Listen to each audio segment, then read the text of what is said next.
السلام علیکم۔ پیش خدمت ہے امرو اور موٹی شہزادی۔ امرو گھوڑا دوڑاتا ہوا ملک شام کی سرحد کی طرف بڑھا چلا جا رہا تھا۔ اس کے ساتھ سردار امیر حمزہ کے 10 مسلح سپاہی بھی تھے، کیونکہ جس راستے سے وہ گزر رہے تھے یہاں ڈاکو اکثر قافلوں پر حملہ کرتے رہتے تھے، اور چونکہ امرو ملک شام کے بادشاہ کے لیے سردار امیر حمزہ کی طرف سے انتہائی قیمتی تحائف لے کر جا رہا تھا، اس لیے خطرہ تھا کہ کہیں راستے میں ڈاکو ان پر حملہ کر کے یہ تحائف نہ لوٹ لیں۔ اس لیے سردار امیر حمزہ نے ڈاکوؤں سے بچنے کے لیے شام کی سرحد تک 10 مسلح سپاہی امرو کے ساتھ بھیجے تھے۔ شام کی سرحد اب قریب آنے والی تھی، اور جس علاقے میں ڈاکو اکثر حملے کرتے تھے وہ علاقہ وہ پار کر رہے تھے، اس لیے امرو بھی مطمئن تھا اور سپاہی بھی۔ لیکن اس کے باوجود وہ اس طرح ادھر ادھر دیکھتے ہوئے آ رہے تھے جیسے انہیں خطرہ ہو کہ اچانک کسی پہاڑی کی چٹان کے پیچھے سے ڈاکو ان پر حملہ نہ کر دیں۔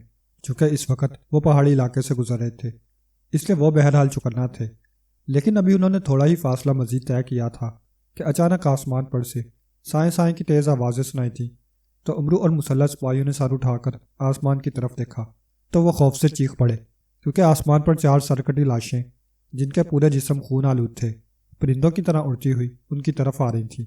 ان کے بازو بالکل پرندوں کی طرح حرکت کر رہے تھے، وہ انسان تھے۔ ان کے جسموں پر صرف زیر جامے تھے، باقی سارے جسم سے خون فواروں کی طرح نکل رہا تھا۔ کٹی ہوئی گردنیں صاف نظر آ رہی تھیں۔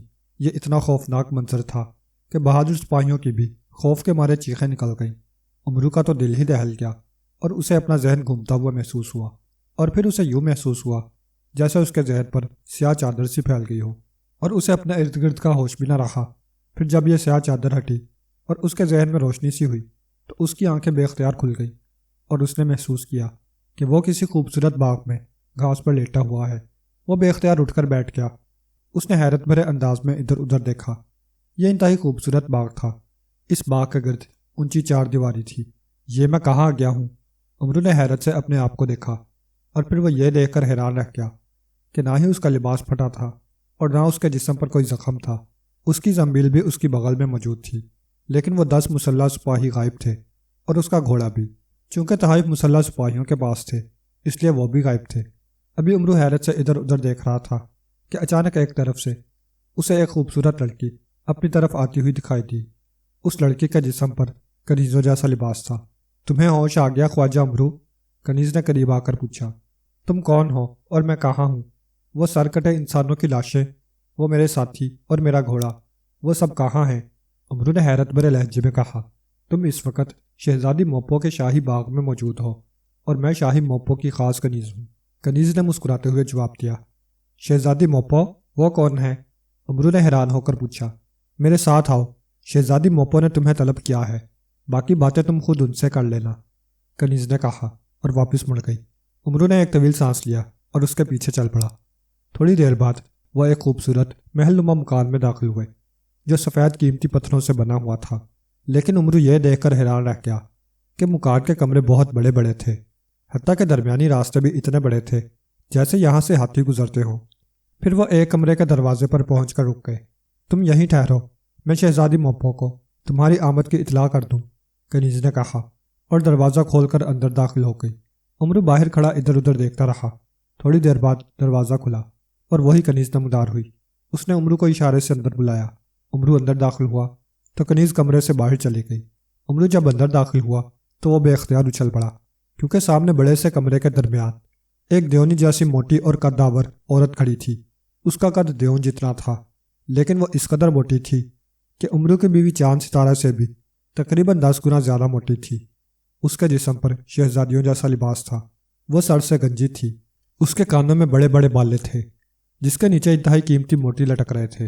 وہ کولوں پر دونوں ہاتھ رکھے کھڑی تھی۔ اس کے چہرے پر البتہ مسکراہٹ تھی۔ امرو اس قدر موٹی اور ہیبت ناک عورت کو دیکھ کر واقعی ڈر سا گیا تھا۔ آؤ آؤ خواجہ امرو، آگے آ جاؤ، اس دیونی شہزادی نے اپنی طرف سے مسکراتے ہوئے کہا، لیکن اس کی آواز اس قدر کڑکدار تھی کہ امرو کو یوں محسوس ہوا جیسے 10-12 شیر اکٹھے مل کر دھاڑ رہے ہوں۔ اب شہزادی بولی تھی تو امرو نے دیکھا تھا کہ اس کے آگے کے دانت مڑے ہوئے تھے۔ امرو سمجھ گیا کہ یہ عورت بے حد ظالم عورت ہے۔ تم کون ہو؟ امرو نے ڈرتے ڈرتے پوچھا۔ میری کنیز نے تمہیں نہیں بتایا؟ میرا نام موپو ہے اور میں ملک کارسان کی شہزادی ہوں۔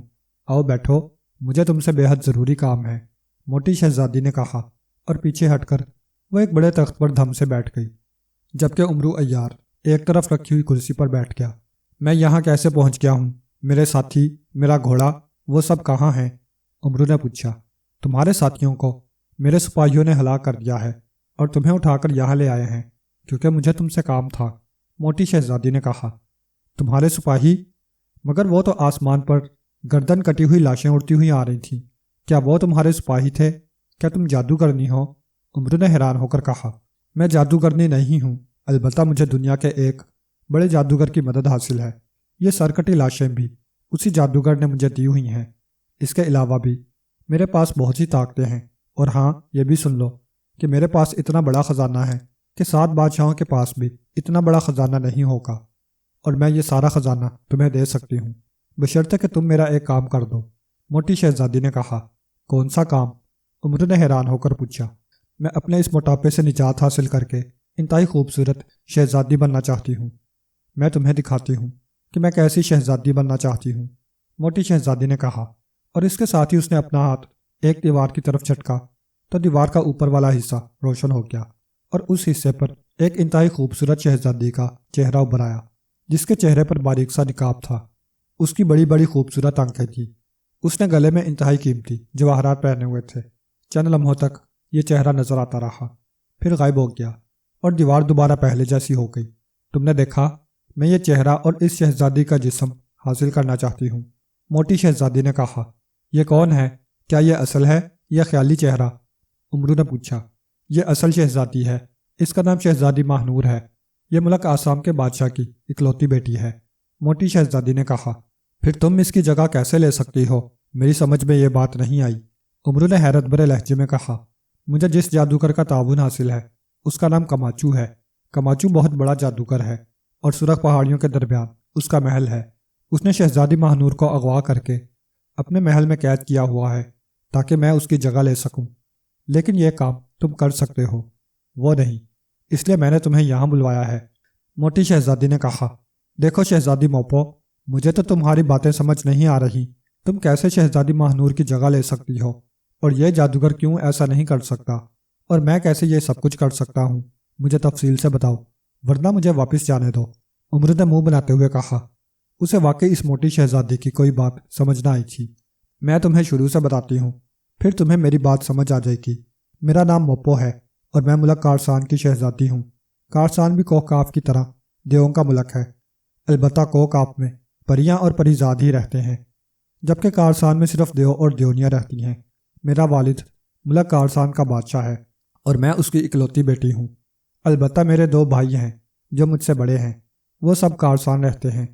میرے والد کا دوست ایک بہت بڑا اور طاقتور جادوگر ہے، اس کا نام کماچو ہے، میں اسے چچا کماچو کہتی ہوں۔ میں بچپن میں چچا کماچو کے ساتھ کارسان سے نکل کر دنیا کی سیر کو گئی، تو میں نے جب آدم زادوں کو دیکھا تو مجھے وہ بے حد پسند آئے۔ میں نے اپنے والد اور چچا کماچو سے کہا کہ میں بھی ان جیسی بننا چاہتی ہوں۔ میری ضد پر چچا کماچو نے مجھ سے وعدہ کر لیا کہ جب میں بڑی ہو جاؤں گی تو وہ مجھے انتہائی خوبصورت آدم زاد شہزادی جیسی بنا دیں گے، اور میں بھی خوش ہو گئی۔ پھر میں بڑی ہو گئی تو میں نے اپنے چچا کماچو جادوگر کو ان کا وعدہ یاد دلایا اور ضد کی، تو چچا کماچو نے مجھے بتایا کہ ان کے پاس پہلے ایسا جادو تھا جس سے وہ ایسا کر سکتے تھے، لیکن پھر جادو دیوتا نے ان سے وہ جادو چھین لیا، اس لیے اب وہ ایسا نہیں کر سکتے، جس پر میں نے ضد کی اور کھانا پینا چھوڑ دیا۔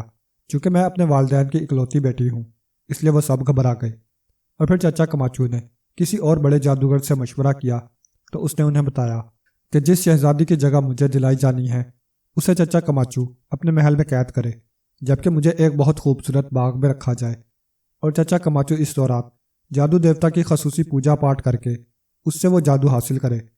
چنانچہ شہزادی ماہنور کو اغوا کر کے چچا کماچو جادوگر نے اپنے محل میں قید کر دیا، اور مجھے یہاں باغ بنوا کر دیا، اور ساتھ ہی جادو کے سرکٹے محافظ بھی دیے، اور خود وہ پوجا پاٹ میں مصروف ہو گئے۔ لیکن جادو دیوتا نے انہیں اس جادو کی اجازت دینے سے انکار کر دیا۔ البتہ جادو دیوتا نے اس بات کی اجازت دے دی کہ اگر شہزادی ماہنور رضامند ہو جائے تو پھر وہ میری جگہ لے سکتی ہے اور میں اس کی، لیکن اس کے ساتھ ساتھ 3 شرطیں بھی پوری کرنی ہوں گی۔ پہلی شرط یہ کہ سرخ سمندر کی تہہ میں اگنے والا موتی پھول توڑنا ہوگا، یہ موتی پھول شہزادی ماہنور سونگھے گی۔ تو اس کی روح اس کے جسم سے نکل کر اس موتی پھول میں قید ہو جائے گی۔ پھر کوہ آراتھا کی چوٹی پر، جہاں ہر وقت برف جمی رہتی ہے، اس برف کے نیچے کہیں ایک سیاہ رنگ کی مچھلی پائی جاتی ہے۔ اس مچھلی کے منہ میں ایک سرخ رنگ کا موتی ہوتا ہے۔ وہ موتی جب میں سونگھوں گی تو میری روح اس موتی میں قید ہو جائے گی۔ پھر تیسری شرط پوری کرنا ہوگی، اور اس شرط کے مطابق دنیا کے سب سے طاقتور سیاہ ریچھ کو ہلاک کر کے اس کا ایک دانت حاصل کرنا ہوگا۔ اس دانت کو پیس کر آدھا دانت سرخ موتی پر اور آدھا دانت موتی پھول پر چھڑکا جائے گا، تو ان میں قید دونوں روحیں آزاد ہو سکیں گی۔ پھر یہ موتی پھول میں سونگھوں گی تو شہزادی ماہنور کی روح میرے جسم میں چلی جائے گی، اور سرخ موتی شہزادی ماہنور سونگھے گی تو میری روح شہزادی ماہنور کے جسم میں چلی جائے گی۔ اس طرح میں خوبصورت شہزادی ماہنور کا جسم حاصل کر کے اس کی طرح خوبصورت بن جاؤں گی، جبکہ شہزادی ماہنور میری جیسی بن جائے گی۔ پھر شہزادی ماہنور کو واپس اس کے ملک پہنچا دیا جائے گا۔ بس یہ ہے سارا کام۔ لیکن یہ کام کوئی جادوگر نہیں کر سکتا، یہ بھی جادو دیوتا کی شرط ہے۔ چنانچہ کماچو جادوگر اور میرے والد نے فیصلہ کیا کہ یہ کام امرو عیار سے کرایا جائے، کیونکہ امرو عیار اس شہزادی ماہنور کو بھی راضی کر سکتا ہے اور سیاہ ریچھ کو بھی ہلاک کر سکتا ہے اور تینوں شرطیں پوری کر سکتا ہے۔ اس کے انعام میں امرو عیار کو 7 بادشاہوں جتنا خزانہ دے دیا جائے گا۔ چنانچہ ہم سب انتظار میں تھے کہ تم یہاں سے گزرو تو تمہیں یہاں بلایا جائے، کیونکہ ہم سردار امیر حمزہ کے علاقے میں داخل نہ ہو سکتے تھے۔ اس لیے جب ہمیں اطلاع ملی کہ تم یہاں سے گزر رہے ہو تو میں نے اپنے محافظوں کو بھیجا، جنہوں نے تمہارے ساتھیوں کو ہلاک کر دیا اور تمہیں یہاں لے آئے۔ اب اگر تم رضامند ہو جاؤ اور وعدہ کر لو تو ٹھیک، ورنہ تمہیں بھی ہلاک کر دیا جائے گا۔ موٹی شہزادی نے پوری تفصیل بتاتے ہوئے کہا، اب تمہاری بات میری سمجھ میں آ گئی ہے، لیکن مسئلہ یہ ہے کہ میں سردار امیر حمزہ کی طرف سے تحائف لے کر ملک شام جا رہا تھا۔ اگر میں وہاں نہ پہنچا تو سردار امیر حمزہ مجھ سے ناراض ہو جائیں گے، اور ان کے ناراض ہوتے ہی مجھ سے میری ساری مقدس طاقتیں چھین لی جائیں گی، اور پھر میں تمہارا تو کیا کسی کا بھی کام نہ کر سکوں گا۔ اور سردار امیر حمزہ کے تحائف بھی میرے سپاہیوں کے پاس تھے، وہ کہاں ہیں؟ اگر وہ تحائف نہ ملے تو سردار امیر حمزہ ناراض ہو جائیں گے۔ انہوں نے جان چھڑانے کے لیے بہانہ بناتے ہوئے کہا، تحائف بھی مل جائیں گے، ان کی فکر مت کرو۔ تم پہلے مجھے بتاؤ کہ تم یہ کام کرنے کا وعدہ کرتے ہو یا نہیں؟ موٹی شہزادی نے وسیلے لہجے میں کہا، یہ فیصلہ میں سردار امیر حمزہ کا کام کرنے کے بعد کر سکتا ہوں، پہلے نہیں۔ امرو نے جواب دیا۔ اس کا خیال تھا کہ وہ ایک بار ان کے چنگل سے نکل گیا تو پھر ان کے ہاتھ نہ آئے گا، اس لیے وہ بہانہ بنا رہا تھا۔ لیکن دوسرے لمحے اس موٹی شہزادی نے ہاتھ بڑھا کر امرو کی گردن پکڑی اور ایک جھٹکے سے اٹھ کر کھڑی ہو گئی، اور اس نے امرو کو بھی اٹھا لیا۔ اب امرو اس کے ہاتھ میں لٹکا ہوا تڑپ رہا تھا۔ امرو کی آنکھیں باہر نکل آئی تھیں اور سانس رک رہا تھا۔ بولو، وعدہ کرو، ورنہ ابھی ایک جھٹکا دے کر گردن توڑ دوں گی۔ بولو، وعدہ کرو، موٹی شہزادی نے چیختے ہوئے کہا۔ تو امرو کے کان اس کی خوفناک آواز سے جھنجھنا اٹھے، اور اسے محسوس ہوا کہ اگر اس نے فوری طور پر وعدہ نہ کیا تو وہ واقعی سانس رک جانے سے مر جائے گا۔ میں وعدہ کرتا ہوں، مجھے چھوڑ دو، امرو نے بھنچے بھنچے لہجے میں کہا۔ تو موٹی شہزادی نے اسے واپس کرسی پر پھینک دیا، اور امرو بے اختیار لمبے لمبے سانس لینے لگا۔ وہ دونوں ہاتھوں سے اپنی گردن مسل رہا تھا۔ اگر تم ایک لمحہ اور وعدہ نہ کرتے تو تمہاری گردن ٹوٹ جاتی، اور اب تم وعدہ کر چکے ہو، اور مجھے معلوم ہے کہ اگر تم وعدہ کر لو پھر تمہیں وعدہ پورا کرنا پڑے گا، ورنہ تمہاری مقدس چیزیں تمہارا ساتھ چھوڑ جاتی ہیں اور تمہاری دولت غائب ہو جائے گی، اور تم انتہائی لالچی آدمی ہو۔ موٹی شہزادی نے مسکراتے ہوئے کہا، ہاں تمہاری بات درست ہے، لیکن میں نے تمہیں انکار تو نہیں کیا تھا، میں نے تمہیں کہا تھا کہ میں پہلے سردار امیر حمزہ کا کام کروں گا۔ امرو نے جواب دیا، ٹھیک ہے، اب تمہیں کرنا ہوگا، میں وہ تحائف تمہیں دے دیتی ہوں، اور میرے آدمی تمہیں ملک شام کی سرحد پر پہنچا دیں گے۔ موٹی شہزادی نے کہا، میں نے وعدہ تو کر لیا ہے شہزادی صاحبہ، لیکن میرا وعدہ اس وقت پختہ ہوتا ہے جب مجھے پیشگی انعام ملتا ہے، یہ سوچ لیں، پھر بعد میں مجھ سے گلہ نہ کرے۔ امرو نے کہا، مجھے معلوم ہے، موٹی شہزادی نے کہا، اور پھر تخت جس پر وہ بیٹھی ہوئی تھی اس کے پچھلے حصے میں پڑی ہوئی ایک تھیلی اٹھا کر اس نے امرو کی طرف بڑھا دی۔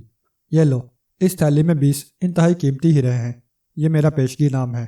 موٹی شہزادی نے کہا تو امرو نے جلدی سے تھیلی لے کر اسے کھولا تو اس کا دل خوشی سے اچھلنے لگا، اس کی آنکھوں میں چمک آ گئی۔ واقعی اس تھیلی میں 20 قیمتی ہیرے موجود تھے۔ اب تو تمہارا وعدہ پکا ہو گیا ہے، موٹی شہزادی نے کہا تو امرو نے اس بات میں سر ہلا دیا اور انہیں جلدی سے اپنی زنبیل میں ڈال دیا۔ اب آنکھیں بند کر لو، اور جب تک میں نہ کہوں آنکھیں نہ کھولنا، موٹی شہزادی نے کہا تو امرو نے آنکھیں بند کر لی اور آنکھیں بند کرتے ہی امرو کو احساس ہوا جیسے اس کا جسم ہوا میں تیزی سے اڑتا چلا جا رہا ہو۔ پھر جب اسے احساس ہوا کہ اس کا جسم ساکت ہو گیا ہے تو اسی لمحے امرو کے کانوں میں موٹی شہزادی کی آواز پڑی۔ وہ اسے آنکھیں کھولنے کا کہہ رہی تھی۔ امرو نے آنکھیں کھولیں تو وہ یہ دیکھ کر حیران رہ گیا کہ وہ ایک ویران سے علاقے میں کھڑا ہوا ہے اور اس کے ساتھ ہی 2 بڑے بڑے تھیلے پڑے ہوئے تھے۔ یہ وہی تھیلے تھے جن میں سردار امیر حمزہ کے تحائف تھے۔ اس نے جلدی سے تھیلے اٹھائے اور انہیں کھول کر دیکھا تو ان میں تحائف موجود تھے۔ ناک کی سیر میں چلتے جاؤ، تم ملک شام کی سرحد میں داخل ہو جاؤ گے، لیکن یاد رکھنا کہ میں اور میرے آدمی تمہاری نگرانی کر رہے ہیں۔ اگر تم نے اپنا وعدہ پورا نہ کیا تو تمہارے جسم کی ایک ایک ہڈی توڑ دی جائے گی۔ امرو کے کانوں میں موٹی شہزادی کی آواز سنائی دی اور امرو نے بے اختیار ایک طویل سانس لیا۔ اس نے دل ہی دل میں فیصلہ کر لیا تھا کہ اس موٹی شہزادی کو عبرتناک سزا دے گا، لیکن ظاہر ہے وہ یہ بات زبان سے نہ نکالنا چاہتا تھا، کیونکہ اس موٹی شہزادی کے پاس واقعی ایسی طاقتیں تھیں کہ اس کی بات فاصلے سے بھی سن سکتی تھی۔ اس نے تحائف کے تھیلے اٹھائے اور اپنی کمر پر لاد کر وہ آگے بڑھنے لگا۔ فی الحال اسے یہ خوشی تھی کہ اسے انتہائی قیمتی 20 ہیرے مل گئے ہیں۔ بعد میں جو ہوگا دیکھا جائے گا۔ اور پھر تھوڑی دور آگے جانے کے بعد وہ واقعی ملک شام کی سرحد پر پہنچ گیا جہاں سرائے موجود تھی۔ اس نے جا کر سرائے کے مالک کو جب بتایا کہ وہ سردار امیر حمزہ کا خاص درباری ہے اور ملک شام کے بادشاہ کے لیے خاص تحائف لے کر آیا ہے، لیکن راستے میں اس کا گھوڑا ہلاک ہو گیا ہے، اس لیے اسے پیدل یہاں تک آنا پڑا ہے، تو سرائے کے مالک نے اس کی خوب آؤبھگت کی اور اسے سرائے کا سب سے اچھا کمرہ دیا اور یہ وعدہ کیا کہ آج رات وہ آرام کرے، کل صبح وہ اسے رتھ تیار کرا دے گا جس میں بیٹھ کر امرو شاہی محل پہنچ سکتا ہے۔ چنانچہ امرو واقعی ساری رات خوب گہری نیند سویا۔ صبح تازہ دم ہو کر اور نیا لباس پہن کر وہ رتھ میں سوار ہو کر شاہی محل پہنچ گیا۔ بادشاہ کو جب اس کی آمد کی اطلاع ملی تو بادشاہ بے حد خوش ہوا۔ اس نے اس کا شاندار استقبال کیا۔ امرو نے سردار امیر حمزہ کی طرف سے بادشاہ کو تحائف پیش کیے تو بادشاہ اور بھی خوش ہوا۔ اس نے سردار امیر حمزہ کا شکریہ ادا کیا اور ایک انتہائی قیمتی ہیرا امرو کو انعام میں دیا۔ امرو یہ ہیرا دیکھ کر بے حد خوش ہوا، کیونکہ یہ انعام اس قدر قیمتی تھا کہ 100 قیمتی ہیرے بھی اس کا مقابلہ نہ کر سکتے تھے۔ بادشاہ سے فارغ ہو کر امرو جب شاہی مہمان خانے پہنچا تو اس نے کمرے کا دروازہ بند کیا اور پھر زنبیل میں سے تختی داؤدی نکالی۔ تختی داؤدی کی یہ خاصیت تھی کہ اس سے پوچھنے کے لیے ضروری نہ تھا کہ امرو زبان سے ہی بولے، بلکہ اگر وہ دل ہی دل میں سوال کرے تو تختی داؤدی اس کی بات کا جواب دے سکتی تھی۔ اس نے تختی داؤدی سے پوچھنے کا فیصلہ کیا تھا تاکہ موٹی شہزادی کو معلوم نہ ہو سکے۔ اس نے تختی داؤدی ہاتھ میں پکڑ کر دل میں سوچا کہ اے تختی داؤدی، مجھے بتاؤ کہ اس موٹی شہزادی کو کس طرح سزا دی جا سکتی ہے۔ یہ تو میں نہیں چاہتا کہ شہزادی ماہنور پر ظلم کیا جائے، تم کوئی ایسا حل بتاؤ جس سے شہزادی ماہنور کو بھی اس جادوگر کی قید سے رہائی دلائی جا سکے اور موٹی شہزادی سے بھی 7 بادشاہوں کا خزانہ حاصل کیا جا سکے۔ امرو نے جیسے ہی یہ ساری بات سوچی، تختی داؤدی پر تحریر ابھر آئی اور امرو نے یہ تحریر پڑھنا شروع کر دی۔ تختی داؤدی پر لکھا ہوا تھا، خواجہ امرو کو بتایا جاتا ہے کہ اسے ساری شرائط ویسے ہی پوری کرنا پڑیں گی جیسے موٹی شہزادی نے اسے بتایا ہے، البتہ وہ شہزادی ماہنور کو یقین دلا دے کہ اسے نقصان نہ پہنچے گا اور اسے قید سے بھی رہائی مل جائے گی، لیکن سب سے آخر میں جب موتی پھول اور سرخ موتی کو سنگھانے کی باری آئے تو اس سے پہلے موٹی شہزادی کو بتا دیا جائے کہ اگر اس کے سر پر پیتل کے دستے والی تلوار سے 4 زخم ڈالے جائیں تب اسے یہ موتی پھول سنگھایا جائے گا، تو پھر وہ ہمیشہ نوجوان اور خوبصورت رہے گی۔ جب شہزادی موپو اس پر تیار ہو جائے تو پیتل والے دستے کی تلوار لے کر امرو موٹی شہزادی کی پشت پر کھڑا ہو جائے اور پوری قوت سے اس تلوار سے 4 زخم موٹی شہزادی کے گنجے سر پر لگائے، 2 سیدھے اور 2 الٹے زخم۔ اس کے بعد جب موتی پھول سنگھانے کی باری آئے تو وہ اسے موتی پھول سنگھا دے، لیکن اس سے پہلے وہ اس پر کالے ریچھ کے دانت کی بجائے اس کی ہڈی کا سفوف چھڑک دے۔ اس طرح موٹی شہزادی کے جسم میں اس کی اپنی روح رہے گی، لیکن زخم پڑنے کے بعد جب وہ پھول سونگھے گی تو اس کا جسم خود بخود دبلا پتلا ہو جائے گا اور اس کا چہرہ بھی بدل جائے گا اور وہ خوبصورت ہو جائے گی اور وہ مطمئن ہو جائے گی۔ اس طرح امرو کو انعام مل جائے گا اور شہزادی ماہنور بھی بچ جائے گی۔ امرو نے یہ تحریر 2-3 بار پڑھی تو بات اس کی سمجھ میں آ گئی۔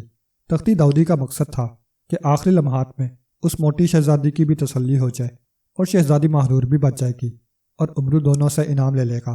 چنانچہ اس نے تختی داؤدی کو واپس زنبیل میں ڈالا اور پھر وہ اطمینان سے سو گیا۔ دوسرے روز صبح کو اس نے بادشاہ سے واپسی کی اجازت لی اور شاہی مہمان خانے سے باہر ایک علیحدہ جگہ پر آ گیا۔ اس نے زنبیل میں سے سنہری چپلیں نکالی اور اپنی جوتیاں اتار کر اس نے زنبیل میں ڈالی اور سنہری چپلیں اس نے پہن لی اور آنکھیں بند کر کے اس نے اونچی آواز میں بولتے ہوئے کہنا شروع کیا، موٹی شہزادی، اب میں تمہارے کام کے لیے روانہ ہو رہا ہوں۔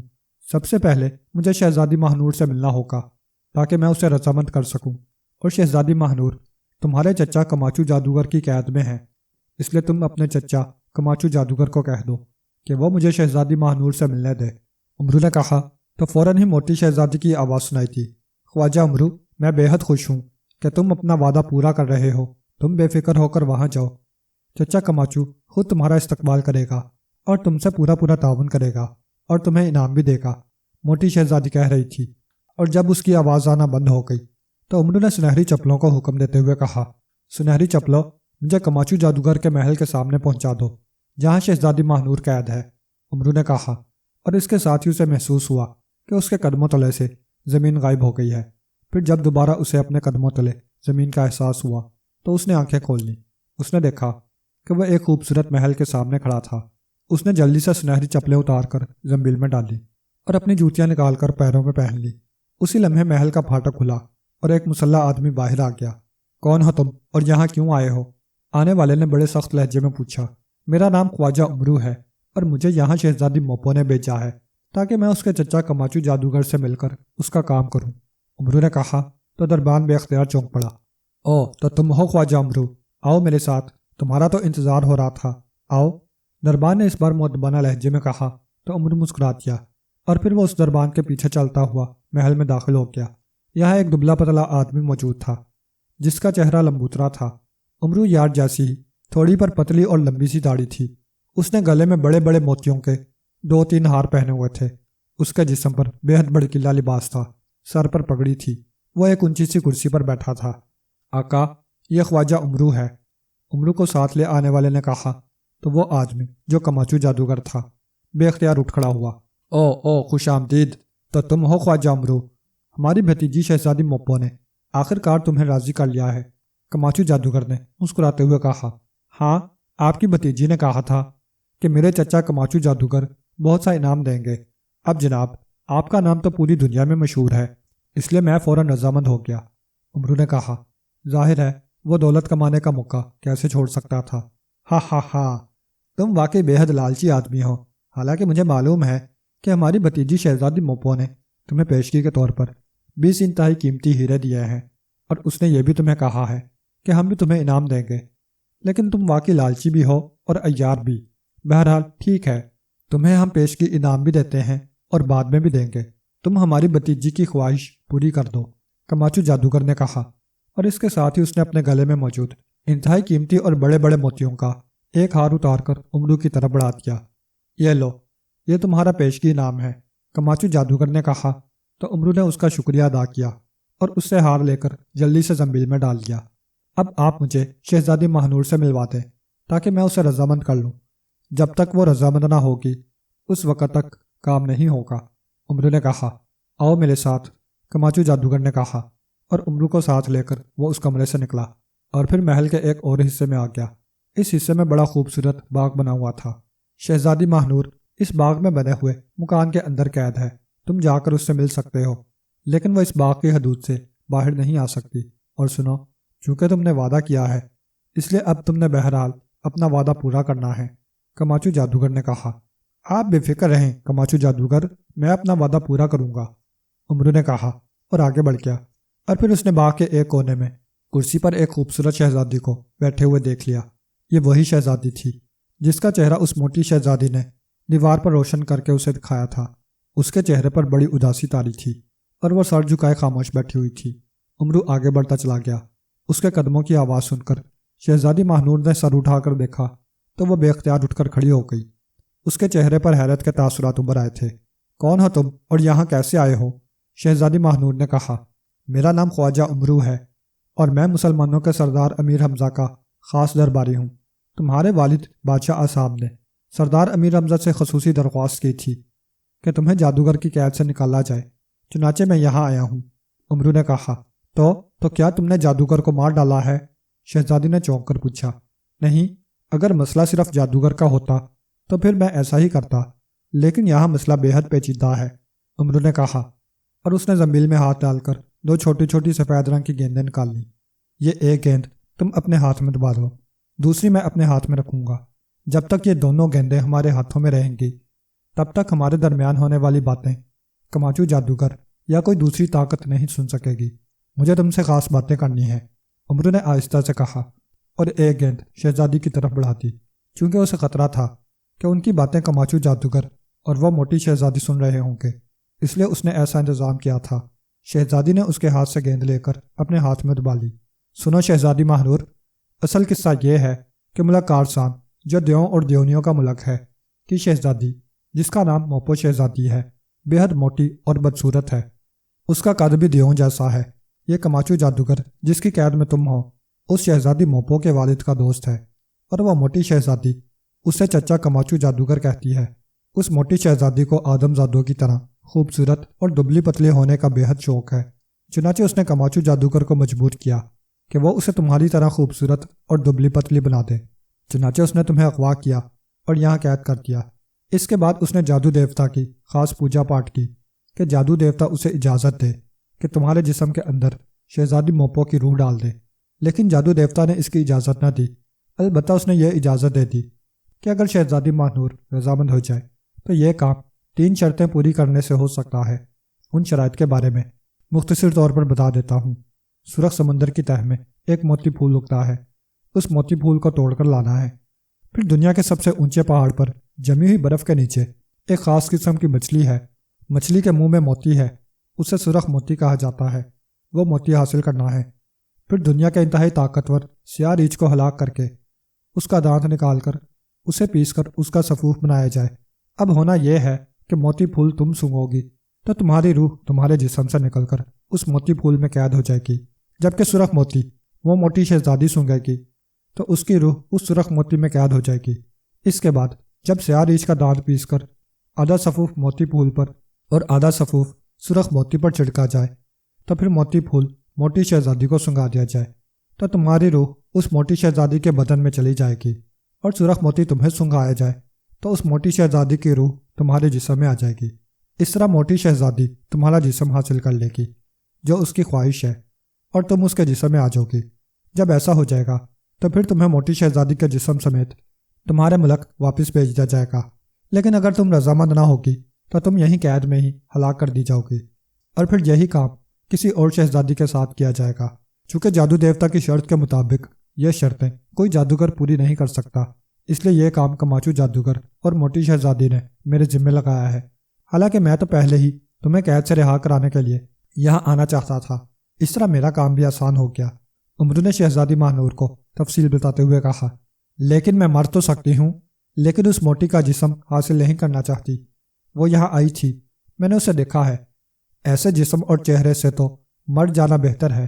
شہزادی ماہنور نے جواب دیتے ہوئے کہا، واقعی ایسا ہی ہے شہزادی ماہنور، لیکن ان لوگوں کو ہم نے اس انداز میں مطمئن کرنا ہے کہ وہ لوگ بھی مطمئن ہو جائیں اور تم بھی آزاد ہو کر واپس اپنے ملک چلی جاؤ، لیکن اس کے لیے تمہیں مجھ پر اعتماد کرنا ہوگا۔ عمرو نے کہا، تم کیا کرو گے؟ شہزادی ماہنور نے ہونٹ چباتے ہوئے پوچھا۔ میں نے اپنی مقدس چیزوں کے مشورے سے جو ترکیب معلوم کی ہے اس کے مطابق کالے ریچھ کے دانت کا سفوف ان دونوں چیزوں پر نہیں چھڑکا جائے گا، بلکہ اس ریچھ کی ہڈی کا سفوف چھڑکا جائے گا۔ اس طرح تمہاری روح اس کے جسم میں اور اس کی روح تمہارے جسم میں نہ آ سکے گی، جبکہ اس موٹی شہزادی کو کہا جائے گا کہ روحیں اس صورت میں جسم تبدیل کر سکتی ہے کہ اگر اس کے سر پر 4 زخم لگائے جائیں۔ جب زخم لگ جائیں گے تو پھر موتی پھول سنگھایا جائے گا تو اس کی روح اس کے اپنے جسم میں ہی رہے گی، لیکن اس کا جسم دبلا پتلا ہو جائے گا اور اس کا چہرہ بھی تبدیل ہو جائے گا اور وہ خوبصورت ہو جائے گی۔ اس طرح وہ مطمئن ہو جائے گی اور تمہارے ساتھ کچھ نہیں کرنا پڑے گا، پھر تمہیں آزاد کر کے تمہارے ملک بھجوا دیا جائے گا۔ عمرو نے کہا، کیا واقعی ایسا ہی ہوگا؟ شہزادی ماہنور نے کہا، تم مجھ پر اعتماد کرو شہزادی، ویسے ہی ہوگا جیسے میں نے کہا ہے۔ بس ایک کام تمہیں کرنا ہوگا کہ جب تم اپنے والد کے پاس جاؤ تو مجھے انعام دلوا دینا، اور اگر ہو سکے تو کچھ انعام اچھے شگون کے طور پر پیشگی بھی دے دو۔ عمرو بھلا اپنے لالچ سے کیسے باز آ سکتا تھا، اور اس کی بات سن کر شہزادی ماہنور بے اختیار مسکرا دی۔ اس کے چہرے پر اطمینان کے تاثرات ابھر آئے تھے۔ اب مجھے یقین آ گیا ہے کہ تم واقعی عمرو عیار ہو، کیونکہ میں نے تمہارے متعلق سنا ہوا ہے اور یہ بھی سنا ہوا ہے کہ تم بے حد لالچی آدمی ہو۔ میرا وعدہ کہ تمہیں تمہارے تصور سے بھی زیادہ انعام ملے گا اور پیشگی انعام بھی ملے گا، لیکن تمہیں وعدہ کرنا ہوگا کہ تم مجھ سے دھوکہ نہیں کرو گے۔ شہزادی ماہنور نے کہا تو امرو نے فوراً ہی وعدہ کر لیا۔ تو شہزادی نے اسے سفید گیند کے ساتھ ساتھ پیشگی انعام کے طور پر اپنی انتہائی قیمتی انگوٹھی بھی دے دی، اور امرو نے اس کا شکریہ ادا کیا۔ اور پھر اس نے کماچو جادوگر کو آواز دی تو کماچو جادوگر فوراً ہی وہاں پہنچ گیا۔ شہزادی ماہنور رضامند ہو گئی ہے کہ بے شک اس کا جسم شہزادی موپو حاصل کر لے اور اسے شہزادی موپو کا جسم دے دیا جائے۔ کیوں شہزادی؟ امرو نے شہزادی ماہنور سے مخاطب ہو کر اسے اشارہ کرتے ہوئے کہا۔ ہاں، میں رضامند ہوں کیونکہ میں مرنا نہیں چاہتی، شہزادی ماہنور نے کہا۔ تو کماچو جادوگر بے حد خوش ہوا۔ تو پھر چلو باقی شرطیں بھی پوری کرو، کماچو جادوگر نے کہا، اور امرو نے اس بات میں سر ہلا دیا۔ اور پھر وہ شہزادی ماہنور کو تسلی دے کر کماچو جادوگر کے ساتھ اس باغ سے نکلا اور پھر اس کے محل سے بھی باہر آ گیا۔ محل سے باہر آ کر اس نے اپنی جوتیاں اتار کر زنبیل میں ڈال لی اور سنہری چپلیں نکال کر پہن لی۔ سنہری چپلوں، مجھے اس سرخ سمندر کے کنارے پہنچا دو جس کی تہہ میں موتی پھول موجود ہے۔ امرو نے آنکھیں بند کرتے ہوئے کہا تو اسے فوراً احساس ہوا کہ اس کے پیروں کے نیچے سے زمین غائب ہو چکی ہے۔ پھر جب دوبارہ اسے اپنے پیروں تلے ٹھوس زمین کا احساس ہوا تو اس نے آنکھیں کھول دی۔ اس نے دیکھا کہ وہ سمندر کے کنارے کھڑا ہے۔ یہ سمندر کا پانی خون کی طرح سرخ نظر آ رہا تھا۔ امرو پانی کا رنگ دیکھ کر حیران رہ گیا، لیکن پھر اس کو پتہ چل گیا کہ پانی کا رنگ نیلا ہونے کی بجائے خون کی طرح سرخ کیوں ہے، کیونکہ دور ایک پہاڑ تھا جس کی چٹانوں کا رنگ گہرا سرخ تھا اور اس پہاڑ کا سایہ پانی پر پڑ رہا تھا، اس لیے یہاں پانی کا رنگ بھی سرخ تھا۔ امرو نے پہلے تو سنہری چپلیں اتار کر زنبیل میں ڈال لی اور پھر اپنی جوتیاں نکال کر پہن لی۔ پھر اس نے زنبیل میں سے بولنے والی گڑیا نکال لی اور اس کے سر پر انگوٹھا رکھ کر دبایا تو بولنے والی گڑیا کی آنکھیں زندہ انسانوں جیسی ہو گئیں۔ بولنے والی گڑیا، مجھے بتاؤ کہ میں اس سرخ سمندر کی تہہ میں سے موتی پھول کیسے حاصل کر سکتا ہوں؟ امرو نے بولنے والی گڑیا سے مخاطب ہو کر کہا۔ خواجہ امرو کو بتایا جاتا ہے کہ موتی پھول حاصل کرنے کے لیے اسے سرخ رنگ کے بڑے مینڈک کو پکڑ کر اسے ہلاک کرنا پڑے گا۔ اس مینڈک کی ایک آنکھ نکال کر پانی میں ڈال دے اور دوسری آنکھ اپنے پاس رکھے تو ایک سرخ رنگ کی مچھلی پانی سے نمودار ہوگی۔ وہ مچھلیوں کی شہزادی ہوگی۔ وہ تم سے انسانی آواز میں سرخ مینڈک کی دوسری آنکھ مانگے گی۔ تم اس سے شرط لگا دینا کہ جب تک وہ موتی پھول نہ لاتے اس وقت تک اسے دوسری آنکھ نہیں مل سکتی۔ چنانچہ وہ تہہ سے موتی پھول لے آئے گی، تم اس سے پھول لے کر اسے سرخ مینڈک کی دوسری آنکھ دے دینا۔ بولنے والی گڑیا نے جواب دیا، لیکن یہ سرخ مینڈک کہاں سے ملے گا؟ امرو نے پوچھا۔ جس جگہ امرو کھڑا ہے وہاں کی ریت وہ کھود دے تو کافی گہرائی میں اسے بڑا سا سرخ مینڈک مل جائے گا، بولنے والی گڑیا نے جواب دیتے ہوئے کہا، اور اس کے ساتھ ہی اس کی آنکھیں بے نور ہو گئیں۔ تو امرو نے اسے زنبیل میں ڈالا اور زنبیل سے خنجر نکال کر اس نے اپنے قدموں والی جگہ کو کھودنا شروع کر دیا۔ کافی ساری ریت کھودنے کے بعد اس نے واقعی ایک سرخ رنگ کے مینڈک کو ریت کے اندر موجود پایا۔ مینڈک اچھل کر اوپر چڑھنے لگا، لیکن زیادہ گہرائی ہونے کی وجہ سے وہ باہر نہ نکل سکا اور واپس گڑھے میں گر گیا۔ تو امرو نے بجلی کی سی تیزی سے خنجر کی مدد سے اس کو ہلاک کیا، اور جب مینڈک ہلاک ہو گیا تو امرو نے خنجر کی مدد سے اس کی دونوں آنکھیں نکال لی، اور پھر ایک آنکھ اس نے اپنے پاس رکھی اور دوسری آنکھ اس نے آگے بڑھ کر سمندر کے پانی میں پھینک دی، جو بہتی ہوئی دور چلی گئی اور امرو کی نظروں سے غائب ہو گئی۔ اب امرو کنارے پر کھڑا اس انسانی آواز میں بولنے والی مچھلی کا انتظار کر رہا تھا، اور پھر تھوڑی دیر بعد سرخ رنگ کی ایک خوبصورت مچھلی نمودار ہوئی، اور پھر اس نے واقعی انسانی آواز میں امرو سے سرخ مینڈک کی دوسری آنکھ طلب کی، اور امرو نے جواب میں اس سے موتی پھول مانگا تو سرخ مچھلی نے واپس غوطہ لگایا اور نظروں سے غائب ہو گئی۔ کافی دیر بعد مچھلی ایک بار پھر نمودار ہوئی اور اس نے زور سے پھونک ماری تو پانی کے ساتھ ساتھ ایک سفید رنگ کا گول سا پھول اچھل کر کنارے پر آ گرا۔ امرو نے جلدی سے پھول اٹھایا اور اپنے پاس موجود مینڈک کی دوسری آنکھ پانی میں پھینک دی، جو اس مچھلی نے نکل لی اور پانی میں غوطہ لگا کر غائب ہو گئی۔ امرو نے موتی پھول کو اپنی زنبیل میں ڈال لیا۔ اس نے اپنی جوتیاں اتاری اور زنبیل سے سنہری چپلیں نکال کر پہن لی۔ اپنی جوتیاں اس نے زنبیل میں ڈالی اور پھر زنبیل میں سے چادر سلیمانی نکال کر اس نے اپنے اوپر اچھی طرح اوڑھ لی، کیونکہ اسے معلوم تھا کہ چادر سلیمانی اوڑھنے سے سردی نہیں لگتی۔ سنہری چپلوں، مجھے اس پہاڑ کی چوٹی پر پہنچا دو جس پر وہ مچھلی موجود ہے جس کے منہ میں سرخ موتی ہے۔ امرو نے سنہری چپلوں سے مخاطب ہو کر کہا اور آنکھیں بند کر لی۔ آنکھیں بند ہوتے ہی اسے محسوس ہوا کہ اس کے پیروں تلے سے زمین غائب ہو گئی ہے۔ پھر جب اسے محسوس ہوا کہ اس کے قدموں تلے کوئی ٹھوس چیز موجود ہے تو اس نے آنکھیں کھول دیں اور وہ یہ دیکھ کر حیران رہ گیا کہ وہ واقعی ایک پہاڑ کی چوٹی پر موجود تھا جس پر برف ہی برف تھی اور ہوا کے تیز جھکڑ چل رہے تھے، لیکن نہ ہی عمرو پر یہ ہوا اثر کر رہی تھی اور نہ ہی عمرو کو سردی محسوس ہو رہی تھی۔ حالانکہ عمرو اچھی طرح جانتا تھا کہ اگر وہ ویسے ہی یہاں پہنچ جاتا تو پہلے تو ہوا ہی اسے اڑا کر گہرائی میں پہنچا دیتی اور وہ ہلاک ہو جاتا، اور اگر ایسا نہ بھی ہوتا تب بھی شدید ترین سردی سے اس کے جسم کا خون تک جم جاتا۔ اس نے اب اس برف کے تودے کی تلاش شروع کر دی جس میں سرخ مچھلی موجود تھی، اور پھر ایک طرف قدرے نشیب میں اس نے وہ تودا دیکھ لیا۔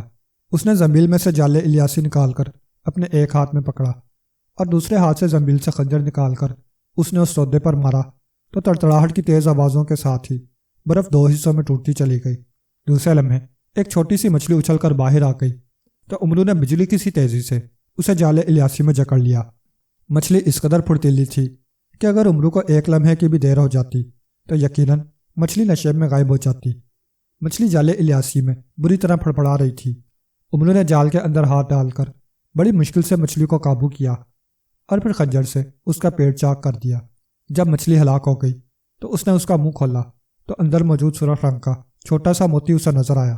اس نے اسے احتیاط سے باہر نکالا اور اسے زنبیل میں ڈال کر اس نے مچھلی کو جال سے علیحدہ کیا، اور جال اور خنجر بھی زنبیل میں ڈال کر اس نے بولنے والی گڑیا نکال کر اس کے سر پر اس نے انگوٹھا رکھ کر دبایا تو گڑیا کی آنکھیں زندہ انسانوں جیسی ہو گئیں۔ بولنے والی گڑیا: اب میں نے دنیا کے سب سے طاقتور سیاہ ریچھ کو ہلاک کرنا ہے، مجھے بتاؤ کہ یہ ریچھ کہاں ملے گا اور میں اسے کس طرح ہلاک کر سکتا ہوں؟ عمرو نے بولنے والی گڑیا سے مخاطب ہو کر کہا، دنیا کا سب سے طاقتور سیاہ ریچھ کالے جنگل میں موجود ہے۔ خواجہ عمرو کو بتایا جاتا ہے کہ وہ سنہری چپلوں کو وہاں پہنچانے کا حکم دینے سے پہلے جالے الیاسی نکال کر ہاتھ میں پکڑ لے اور پھر سنہری چپلوں کو حکم دے کہ وہ خواجہ عمرو کو کالے جنگل کے وسط میں جھیل کے کنارے پہنچا دے۔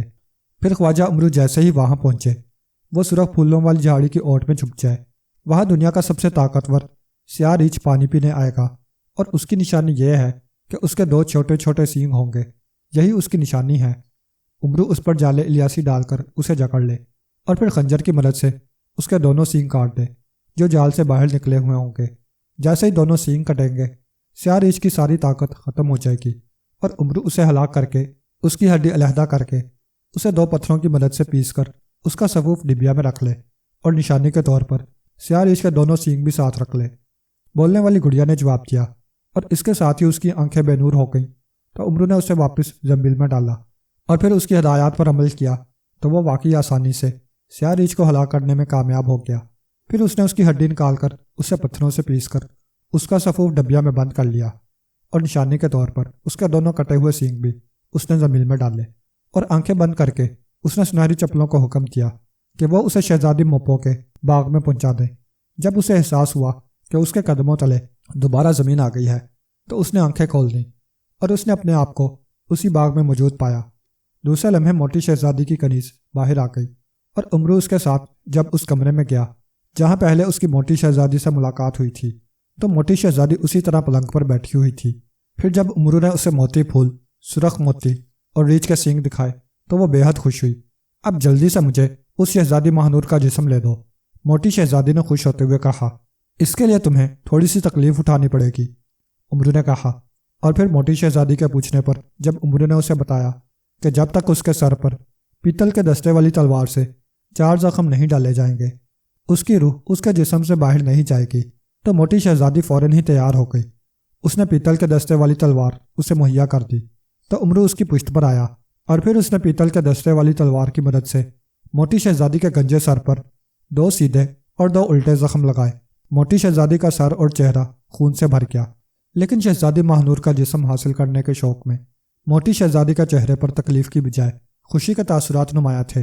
پھر عمرو نے ڈبیا میں سے ریچھ کی ہڈی کا صفوف نکالا اور اسے موتی پھول پر ڈال کر جب اس نے موتی پھول موٹی شہزادی کو سنگھایا تو ایک دھماکہ ہوا اور موٹی شہزادی کے گرد سفید دھواں سا چھا گیا، اور پھر جب دھواں چھٹا تو عمرو یہ دیکھ کر حیران رہ گیا کہ موٹی شہزادی بالکل دبلی پتلی ہو گئی تھی اور اس کا چہرہ بھی بدل کر خوبصورت ہو گیا تھا۔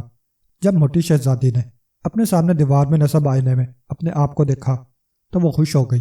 یہ تو تم شہزادی مہنور سے بھی زیادہ خوبصورت ہو گئی ہو، کیا اب بھی تم شہزادی مہنور کا جسم حاصل کرو گی؟ عمرو نے کہا، نہیں، میرا یہ جسم اور چہرہ زیادہ اچھا ہے، اور پھر یہ ہے بھی میرا اپنا، اس لیے اب میں خوش ہوں۔ موٹی شہزادی نے کہا تو امرو مطمئن ہو گیا۔ پھر کماچو جادوگر بھی وہاں آ گیا۔